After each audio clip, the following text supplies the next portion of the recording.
Welcome to Alternative Investments Chat, where we demystify the world of alternative investments and financing for entrepreneurs and investors alike.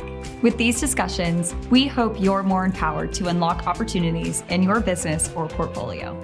I'm Erin. And I'm Erica. Let's get started. Thanks for joining us. Today, we're going to be expanding our knowledge into investing in alcohol as an alternative asset, specifically talking about vineyards, meaderies, and distilleries where alcohol is actually produced. So these actually qualify as tangible assets. We talked a little bit about tangible assets on the podcast before and how having something physical can be an attractive investment for folks. Some people are more inclined to do a physical asset as opposed to the stock market, which sometimes can just feel like numbers on a screen. Another reason why this might be an attractive investment option is the growth potentials. Let's look at distilleries, for example. Market size for distilleries in the US specifically is $19.2 billion in 2025. Jeez. Market size has had a steady growth over the past 5 years and is expected to continue to grow in the coming 5 years. Wow, well, that's definitely an exciting investment opportunity if you ask me. And I'm actually very intrigued because, if you listen to the other episode, I love my alcohols. Love wine. Love my wines and my cocktails. Well, this is definitely an exciting investment opportunity, and I'm definitely intrigued, because right now all I'm thinking about is the last time I went wine tasting. In fact, I think I went during COVID. That was definitely an experience. Yeah. And I think I went once right after that. But they're so fun. I love touring wineries, and being so close to Napa was just very convenient. Too convenient. Look at my checkbook. No. So, but what's really cool about investing in a vineyard, for example, is that there are multiple streams of revenue coming in. I think a lot of people actually don't think about that. So one, there's you sell the bottles of wine that you produce there at the winery. Right. There's selling wine tastings, which we were just talking about. Those do cost money. Right. And a lot of times they are accompanied with food. And my favorite word in the English dictionary, charcuterie. I don't know if it's English, but it is a word. It's in the dictionary. Sure. Okay. It doesn't, I love that. I'm feeling the love for it though. Give me some charcuterie. Cheese crackers, please. Yeah. No, but a lot of these vineyards now actually have restaurants on property too. So you can do a little wine tasting, then you can hit up one of their restaurants, and they have really cool, critically acclaimed chefs, all kinds of great stuff. So that's another way to bring in money. Hosted guided tours. Again, some of these wineries store the casks underground, so they'll take you near there, or some of them who do the fermentation in the big silver, they're like silver, aluminum vats. So they'll take you in there. You can walk around and see all of those, and it's really, really cool. Yep. And then lastly, I think something else that people don't think about is renting out the event space. I know when I was looking to plan my wedding, I was dead set on getting married at a vineyard because I was surrounded by the things I love the most, grapes. Yep. Wine. And wine. Yep. I don't need the husband part. So anyone want to get married, just marry yourself in a vineyard. Yeah, just go, or you could just throw a party at a vineyard. Don't even need to get married. Yeah, you don't even need to have the wedding part. Just do just a Tuesday party. Exactly. Write that down. Let's do that. Yeah, let's do that. Yeah, there's lots of different ways that vineyards can bring in money. I actually just recently went to a vineyard in California, and one of the ways that they were bringing in money is having concert. They were having like a concert series during the summer. So they're selling tickets. And of course, when people are there, they're listening to live music, they're buying wine. So it's a great way to drive up sales. And you can really get creative with it. I think that's really cool. So we've also seen a rise in consumer demand for unique, locally produced alcoholic beverages, which has driven the expansion of craft wines. We can get into those a little bit later, or down some dirty rabbit hole. Distilleries and meaderies. So I think it's really obvious here in Arizona about this. So you typically don't think of Arizona as a hotspot for alcohol production. At least I don't. Yep. You think of California, Oregon, Washington. Those are like the three in the United States that people like when you say, domestic wines, that's exactly what they think about. However, we've seen so many local distilleries, wineries, and meaderies pop There you go. Up and over. There we go.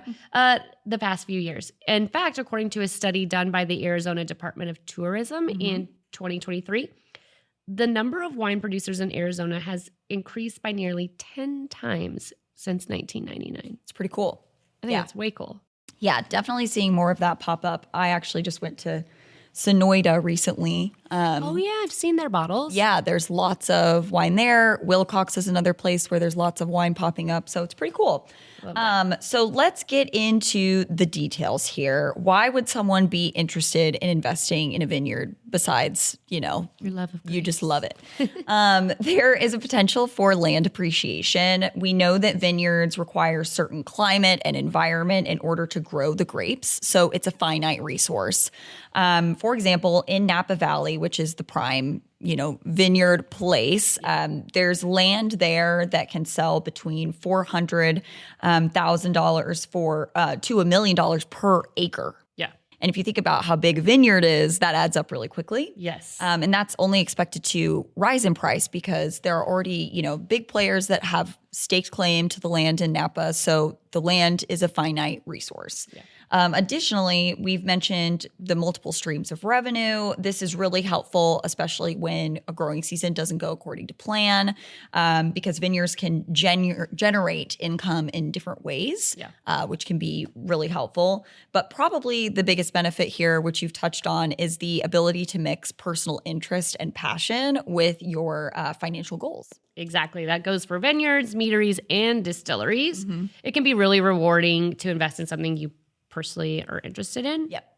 Totally. That's why some of these winemakers got started is they loved it. And then now they're huge, big names and we probably never know their origin stories, which again, history and doing research on that is always fun for me.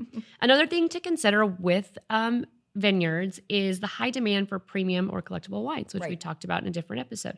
Investing in a vineyard that is able to sell bottles at high margins means higher profits. Yep. Again, if you can get a bottle of wine, get it scored, you got a 100-point wine, you're selling that bad boy to investors all over for a good chunk of change, right?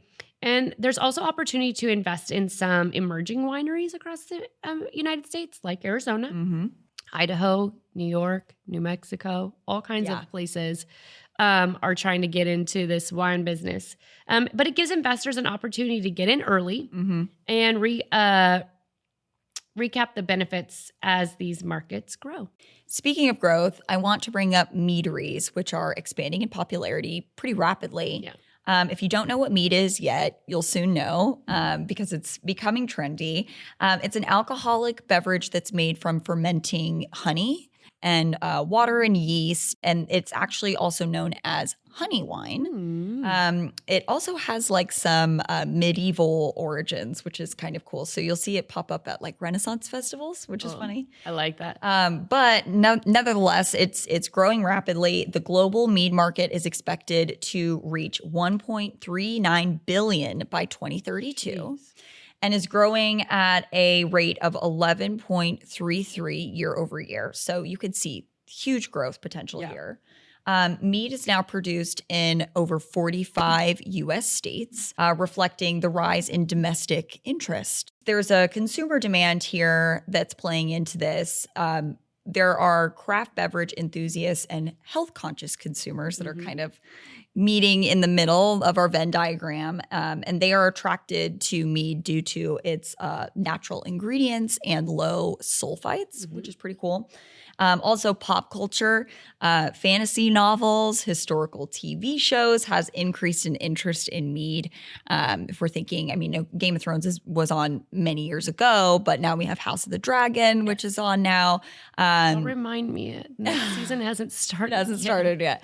But also, there's like very popular A Court of Thorn and Roses, that series. So we see that that's popping up in pop culture, which is probably also contributing to the interest in it. That's so funny. So one of the most well-known U.S. mead producers is Schramm's Mead.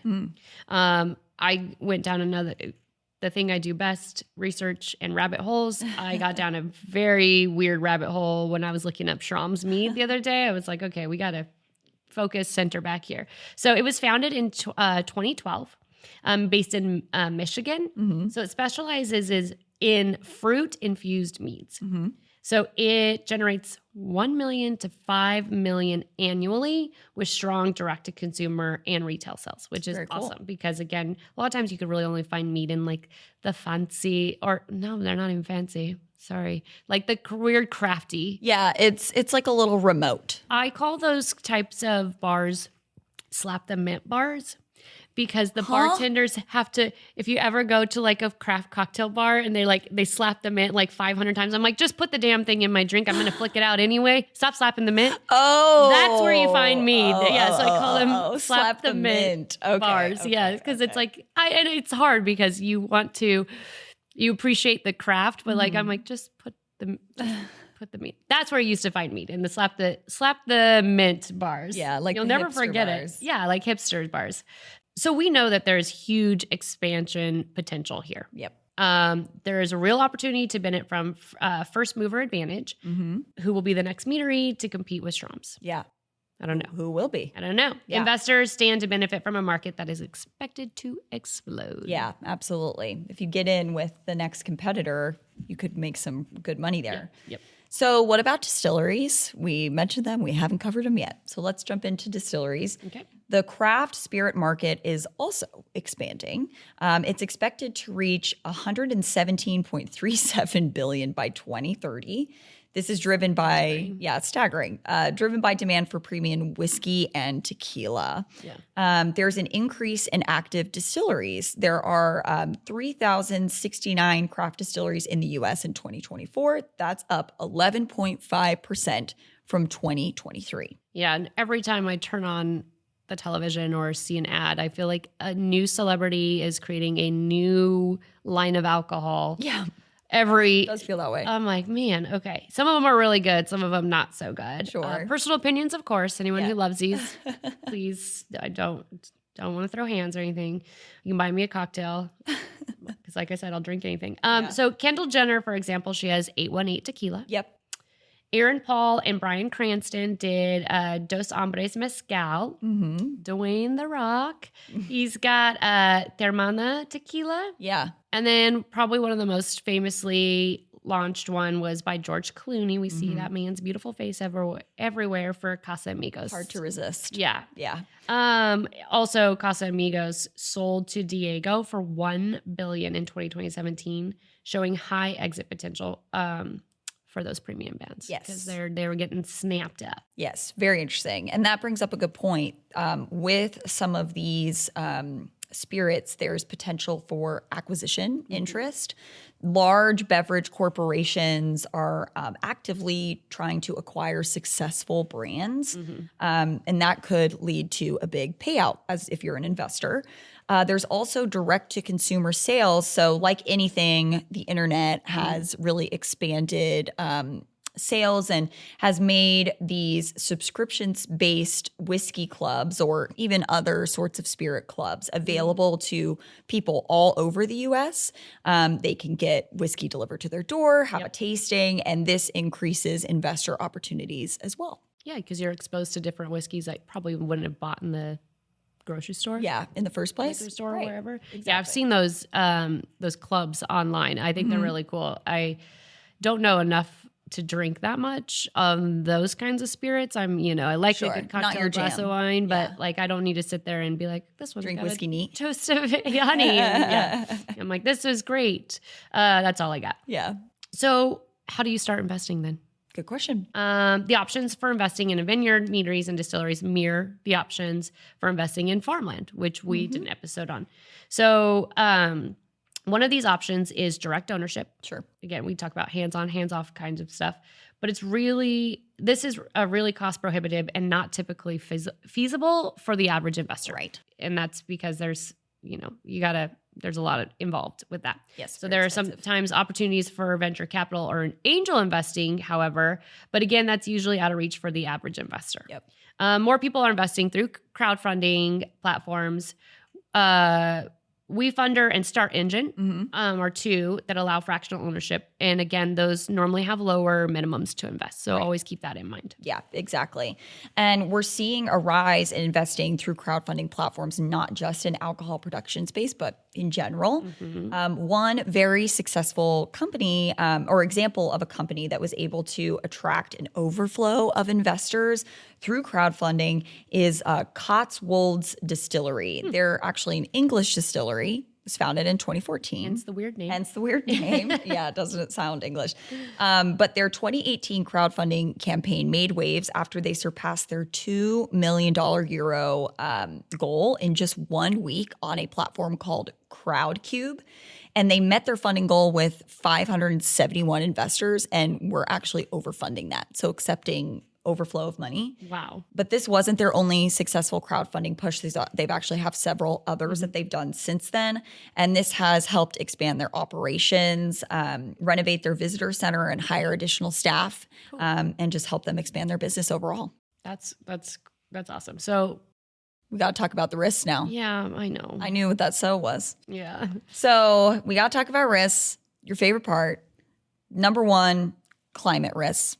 Could have seen this one coming, right? Just like farmland, there are climate risks that are involved. Unpredictable weather patterns, climate change, droughts, wildfires, anything that could possibly happen to affect the things that have to grow in order to produce the actual beverage. That could be a risk. Also, regulatory hurdles. Alcohol licensing and evolving regulation about the production, distribution, and direct-to-consumer sales is a factor to consider. Some of those things are changing. Recent policy shifts have seen some states increase the taxation actually on alcohol products, which can, of course, eat into your profits. What are some other risks?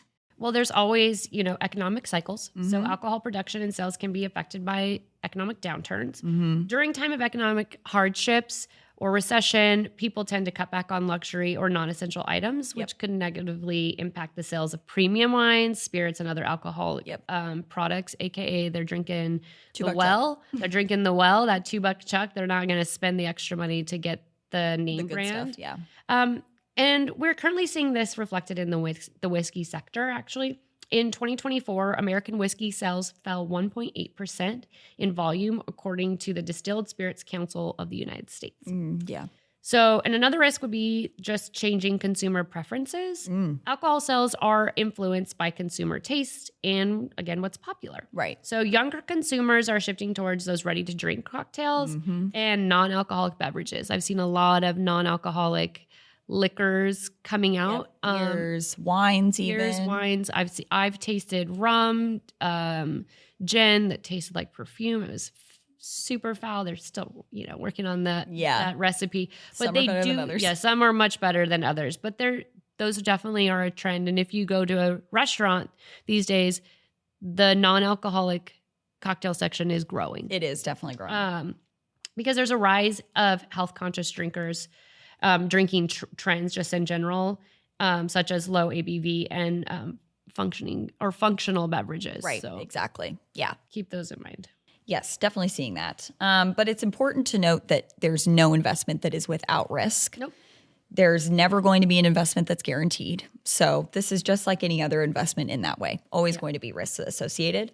So you have to evaluate the pros and the cons of the actual investment, preferably with a professional financial advisor, which we always suggest, and decide what makes sense for you. Yeah. Conduct research on location, regulations, and brand strength. Do your due diligence. Yes. Do your research. Exactly. So consider investments with long-term appreciation and potential. Sustainable growth is something you might be looking for. So ask about that. But stay away from anything that screams get rich quick. Yes. Normally, if it's too good to be true, it probably is. Take investing at your own pace. Again, this is not a DIY style to do. Seek professional help. Yep. Always, always, always, always. Yes, exactly. Well, that brings us to the end of our episode here. Overall, investing in vineyards, meaderies, and or distilleries can provide tangible assets and long-term value, potentially really great returns. And it can be a great way to mix your personal passions with your financial plans, which can always make finance more fun because sometimes it doesn't feel very fun. It's not very fun sometimes. But I think I want to go look and see if there's any small wineries available. Check it out. You know, we want to make sure to assess risk, cost, and market demands before investing. Yep. I will do that. Don't worry. The craft beverage industry is growing rapidly, creating investment opportunities. So again, start looking now. You never know. Do your due diligence. It's extremely essential. Climate regulations and market demands impact returns. Yep. Don't keep that in mind. Forget. Exactly. Thank you so much for joining us today. We'll catch you on the next episode. Don't forget to like and subscribe. See you next time. Thanks for joining us. Stay tuned for more insight on our next episode. And don't forget to subscribe to continue the alternative investments chat. See you next time. Content provided in this podcast is for informational purposes only and should not be construed as professional, financial, or investment advice. This podcast should not be construed as an offer to sell or a solicitation of any offer to buy any securities. We strongly recommend that you seek advice from a qualified professional before making any financial decisions.